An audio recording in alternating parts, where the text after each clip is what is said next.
بسم اللہ الرحمن الرحیم۔ السلام علیکم۔ حضرت ابو قتادہ رضی اللہ عنہ کہتے ہیں کہ ہم سفر میں رسول اللہ صلی اللہ علیہ وآلہ وسلم کے ساتھ تھے کہ لوگ کہنے لگے، اللہ کے رسول، کاش آپ آرام کے لیے پڑاؤ ڈالتے۔ آپ صلی اللہ علیہ وآلہ وسلم نے فرمایا، مجھے ڈر ہے کہ تم کہیں نماز سے سو نہ جاؤ۔ اس پر بلال رضی اللہ عنہ نے کہا، میں آپ سب کی نگرانی کروں گا۔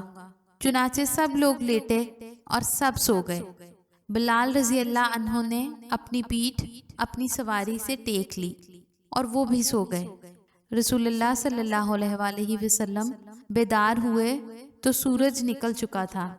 آپ صلی اللہ علیہ وآلہ وسلم نے بلال رضی اللہ عنہ سے فرمایا، بلال، کہاں گئی وہ بات جو تم نے کہی تھی؟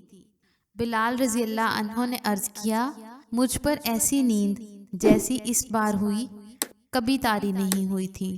رسول اللہ صلی اللہ علیہ وآلہ وسلم نے فرمایا، بے شک اللہ تعالیٰ جب چاہتا ہے تمہاری روحیں قبض کر لیتا ہے اور جب چاہتا ہے اسے لوٹا دیتا ہے۔ بلال، اٹھو اور لوگوں میں نماز کا اعلان کرو۔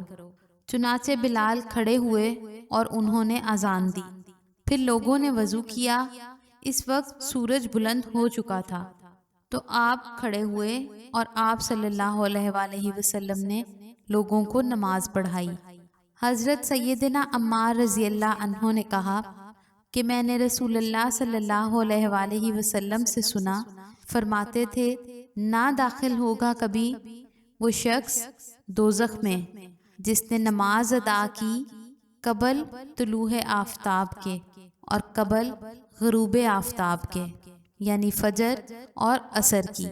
سو بصرہ والوں میں سے ایک شخص نے کہا کہ تم نے سنا ہے اس کو رسول اللہ صلی اللہ علیہ وآلہ وسلم سے؟ انہوں نے کہا، ہاں۔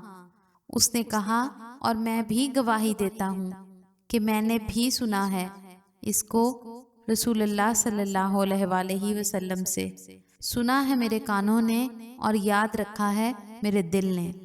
ویڈیو اچھی لگے تو اسے لائک اور شیئر ضرور کریں اور ہمارے چینل اسلامک پورٹل کو ضرور سبسکرائب کریں۔